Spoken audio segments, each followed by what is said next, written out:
into our next session very quickly.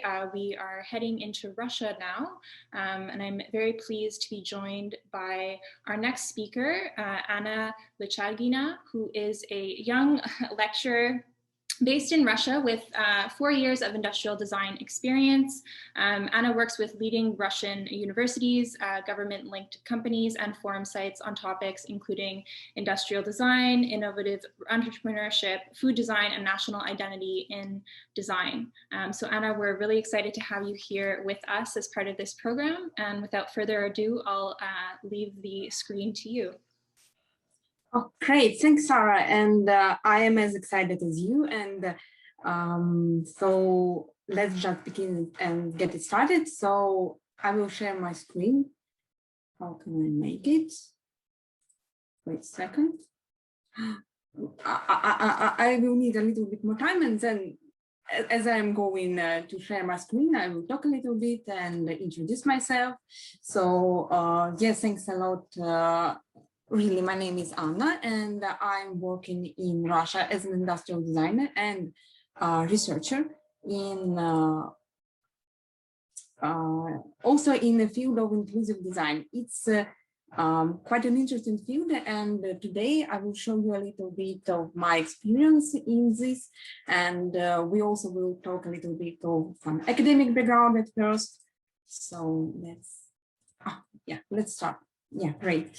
First of all, yes, I will share a little bit of academic background at first, and then I will share some reflection, my personal point of view on Russian experience in design for mental health versus the stigma of mental health. And I will also show you some interesting projects, just international projects, a little bit of Russian experience to illustrate current and some prospective trends in inclusive design. And I hope that my presentation will inspire you to start your own projects in this quite interesting field.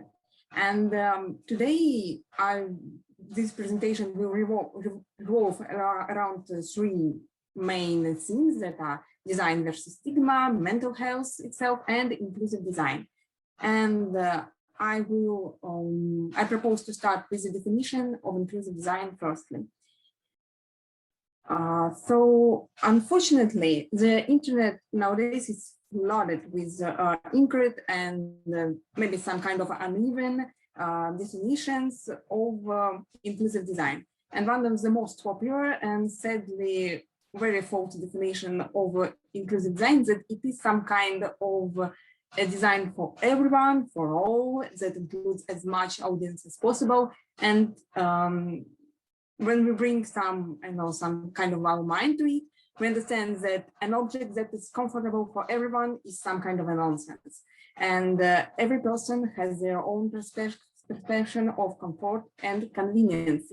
And in fact, inclusive design itself, it's mainly some kind of a much easier definition that is much more correct, that design is, inclusive design is a design of a product or system or service that helps a minority participate in society's life easily and to feel more included as much as possible. Of course, no one can be 100% included, not me, not you, not everyone. So some kind of inclusive design is its main aim, its main objective is to help some minorities to feel more included or in any possible way. And speaking of minorities, I would like to tell you a little bit about the minorities that is quite easy, but maybe not obvious nowadays, and the minorities that I can myself refer to. Personally, I was born left-handed, and of course, we people who are left-handed, we live in the modern world, we have a lot of interesting work, but the world itself isn't, the man-made world itself isn't quite comfortable for us. It's still, there are a lot of different difficulties or inconvenience, for example, in the culture of writing, in the most popular cultures, the interfaces of both the electronic devices or some hardware devices like this card reader, and some, I would say, ergonomic products that are made for right-handers. And we can use quite easily the right-handed scissors, for example. So this is really a minority, and based on this minority, I would like to share some kind of a scale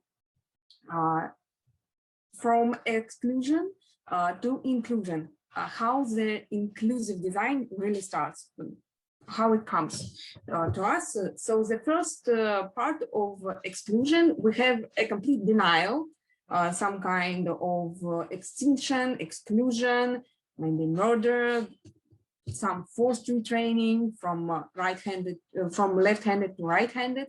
And of course, it sounds quite odd, but maybe to the middle of the 20th century, quite a lot of children who were born left-handed have been forcibly retrained. And now they are right-handed, but on the mind, on their personal experience, they are more left-handed and they like to do more work by left hand.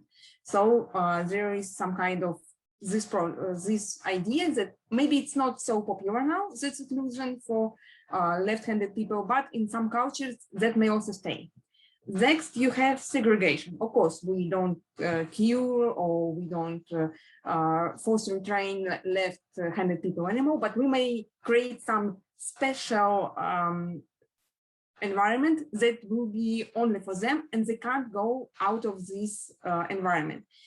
That may sound strange, and I personally haven't heard of it, but there was some kind of these environments intended for other, for disabled people, for people with their eye issues that have some blind people and something like that.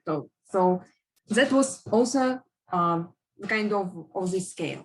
Next, you have integration, which is much more how it happened in the end of the 20th century, when the left-handed people have leaned among others, and we try ourselves to adapt to the society, to the environment that we have among us. We try to have some kind of adaptation in learning, something like that. So it's, and the last part of the scale is inclusion. It's when you, as a designer or as a creator, in much broader sense, you change the environment, taking into account the individual needs of this minority and help minority use in using this changed environment to feel a little bit more included. And so how inclusion starts for left-handed people, we all have some kind of products made especially for left-handers. We have some products that can be used both for right-handers and for left-handers. And it's a great example of inclusion, the left-handers in the modern society. So it needs to be, I need to stress it out because the scale, yeah, it can be perceived like a scale from the past to the future. So in the past, we have only exclusion, in the future we will have only inclusion, but in fact, it isn't really true. And nowadays we have different examples of exclusion, segregation, integration, and inclusion. And so maybe the whole inclusive culture, it just came from one step to another, but there are still some examples of the previous steps in our life, because the cultures are very different and it changes a little bit, quite different from time to time. And as I wanted to stress out, that the physical health itself nowadays is a little bit much more included than the mental health. And that's kind of a difference. It's older and it has a little bit of problems in it. And there may be the one reason why does it happen so is that mental health issues nowadays in majority are not so obvious for people, and it causes a little bit of problems around that. Of course, on the left side, you have a great girl on a wheelchair, and everyone knows that the wheelchair is quite a big symbol, and we all understand that she is disabled, that she cannot walk, or she has some troubles with walking. Maybe she can walk, but not so easily. Some of us understand what we can do to help her if she needs any help. And of course, we feel a little bit much more confident about this situation. But on the right hand, it's a photo of a woman. On the side, where you can determine if you are in a part of depression. And of course, when we see people on the street, we can really understand if they're sad or they're depressed. And if we don't know them closely, if they're not our friends, and we share some experience with each other. So it's not so obvious for us. And even it's more obvious for that person. Sometimes they are have some troubles with understanding and to coping with their own mental health issues. This leads to a huge amount of prejudice and stereotypes. For example, when I try to speak on some mental health issues to my friends, my colleagues who are not a part of the team, they also have some kind of prejudice on their hands that the person with a mental health issue is something quite difficult. They need a special treatment. They live in some special environment designed just for them. So I said yes in segregation. But people don't expect that people with mental health issue live among us and do their work absolutely normally, maybe with some issues for them, but not for society as well. And these kind of labeling, stereotyping, and prejudice forms the stigma itself. And this is a great schema made by Mario Brandani that show us how the stigma works and for maybe big parts of what causes the stigma itself. So it's stereotypes, labeling, and discrimination, and sometimes social exclusion that forms the stigma in mental health. And perhaps those who know about these problems are afraid to tell about it, or because they feel a little bit ashamed of it, and that's how stigma works. And that's what will, I think, be a big problem in the distant future. Nowadays, there are several types of overcoming stigma, and first of all is, of course, awareness. Just like I said in the physical health, when we see a person on a wheelchair, we almost every one of us are aware what it is, how difficult is that, what help do we need, and something like that. Of course, therapy and education is quite important. Of course, you can cope with stigma without the support from your family or some kind of social group. And there is quite a lot of work, not only in Russia, but abroad, in other world. Of course, defense, advocate, and nowadays, for the nearest time, there are a lot of role models, champions.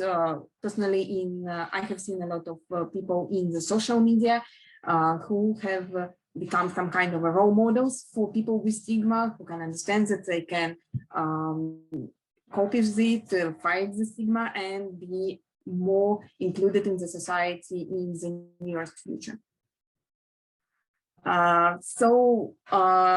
There is quite a lot of work made by designers for fighting the stigma. There is some products, there is some graphic design work, there's a lot of work in service design, in some kind of social projects made entirely for stigma. And I think I will talk a little bit about it more in the second part of my presentation.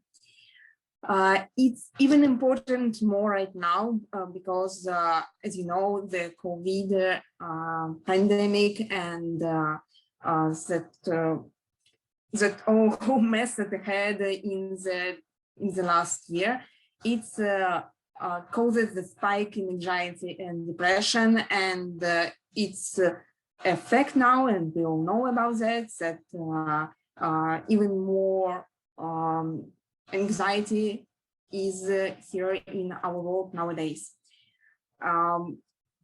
So many people note increased anxiety in the development of borderline states of mental health diseases. So it's not because everyone became to having quite a difficult situation with their mental health, but if we are trying to avoid this, we will definitely have some catastrophe about it. So the support will allow us to avoid this further catastrophe in the future when the people with mental health issue will deny their state and become even more affected. So that's why we need to fight the stigma quite now, and to make it even more clear. In Russia, the main focus on design for mental health is primarily children education, because we have quite a lot of need right now in it, and a little bit of labor security and preparation for some special workshops for people who can't find another job. And this is mainly made by non-government, non-profit organizations. We have, of course, our public system made by that, but it's mainly about the service itself, but not in times of product design itself or industrial design. The problem is that there are few projects made by industrial designers in this field in Russia nowadays, and maybe the most interesting ones, the most beautiful ones, that's the one that I personally adore and would like to share to you, is Mathurika. And of course, it also copies with stigma, but not in the mental health, but in physical health. It's a project of making robotic arms and for children, for kids. And it's a little startup. And I just need to stress out that in Russia, most of all, it's small businesses that are trying to copy with the stigma of the in the local sphere, among the others that live in the neighborhood. So Mathurika is one of the biggest companies, but it's still, when it comes to their size, to their share, it's a real small business. Then I would like, when it comes to some certain cases, I would like to show you some great examples of new and the perspective trends in designing for mental health. And of course, first of all, how to fight stigma in mental health nowadays. These are not every example I will give to you is just much more clear, and it's the most clear examples that I can give to you now that will greatly illustrate my speak. First of all, it's the main definition is to create empathy for mental issues, and it's quite a popular theme. And it's made firstly for people who don't understand, can't put themselves in the shoes of a mental issues person. And this project made by Hiju Kim, the student graduate of the Royal Academy of Arts, in London, and it's a great project that help you to grow empathy for people with autism and autism spectrum disorder. So that's how it works. It helps you to understand some kind of their oral perception, their sight perception, maybe some kind of their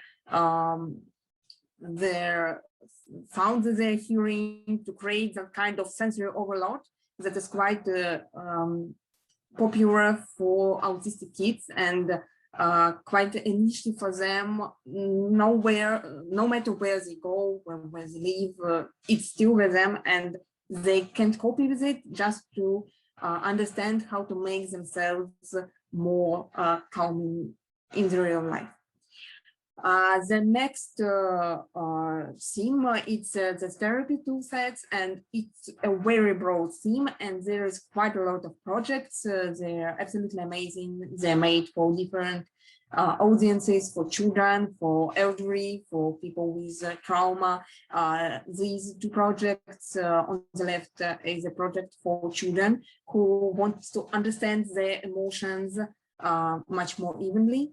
And the right project is a project made for people who have who are overcoming their sexual trauma and they need some project made with it. So it's personally some kind of a project made for their mental health, to understanding their emotions, to coping with them, to understand their perception of their mind and their body, how they're connected together. So it's mainly the therapy tool sets are made for these different aims, for these different objectives.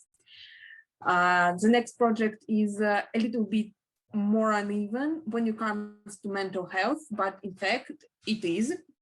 And it's a personal assistant trend, and it's quite big because we have personal assistants to for our working. For example, this product named the Real Brain Training that scan your brain activity and give you some examples on how to improve your brain activity in the future. And I think it's a great project for people who have some kind of the trauma and they're trying to increase their brain activity to the levels that they have before the trauma. And the second project is LQ, that is made for elderly people who are trying to not forget everything, for people with Alzheimer's syndrome and something like that. So it's a great product that can be them for the rest of their lives. And so the personal assistant, I think, will become a little bit more broad and will help people from the childhood to the times they are studying in school to make their study even more effective and to help them to have a little bit more, to be more stable mentally during the study. For working people, for people who work online, because working online is a little bit more stressful for some people, and so on and so forth. And the fourth, not the least, just not a very popular trend is lifestyle and clothes. Of course, every one of you have heard some kind of popularity for simple dimples or pop-its, or I know that thing that was quite popular in 2017. It's a lot of anti-stress products that are like maybe they are like a toys, but they can be a great example of being a great product as a kind of your accessory, your clothes.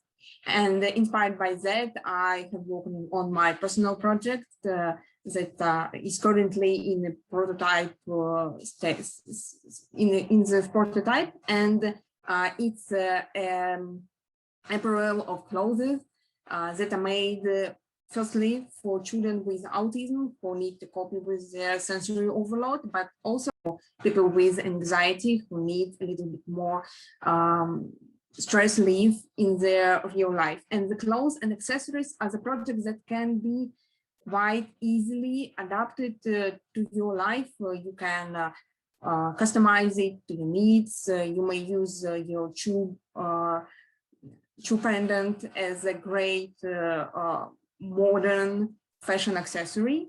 And I think it's where it should head in the real future. So yes, there are some photos of me, if you are forgotten, and a little bit of some renders of this project. If you will be interested, just let me know. There is a link to the site, and I will definitely be great about some kind of your feedback on this product. Maybe it will be interesting for you. I hear you, Sarah. I just need one last slide, and I will. So yeah, that perspective trends that I have already speaking about, some food and nutrition, of course, some lifestyle and accessories. And in conclusion, I wanted to say to you that inclusive design is not a magic wand, and it's incapable of reading a person of view different. It doesn't even try to camouflage it. It's just to help people feel more included in society. So thank you a lot for your attention, and I hope that this presentation will inspire you to make more projects in the future. This is my personal account on Instagram, and this is the Instagram account of my work. So I will be really happy if you can come over and share some thoughts on the theme. Thank you. Thank you so much, Anna, for that wonderful presentation showcasing how design can be used to overcome mental health stigma.